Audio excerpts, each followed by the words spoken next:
ببین عزیز دل من، جان دلم. تو کاسبی اول گره‌تو با خودت باز کن. بله درست. با خودت تعارف نکن. دو تا چهار تا رو با خودت باز کن. نه گفتن یاد بگیر. نه. تموم شد. بدون حاشیه، بدون هیچ توضیحی. با کسی رو در وایسی نکن. او در وایسی نداره. توضیح خاصی بدی یا باید مرتب دلیل بعدی رو بیاری. بیشتر یک کلمه نه. تموم شد فکرش. تو کاسی با کسی شراکت نکن. اگر کردی با فامیل نکن، با دوست نکن. بله درست. صبح از همه زودتر بیا، از همه دیرتر. تو این مکانی که داره بهت نون میده خلاف نکن. خلاف نکن. تو این مکان اصلا نکن.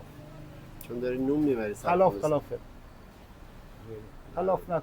نصب مغازه رو دست کسی نسپر بابا جون. خودت باش. دست شاگردت نده.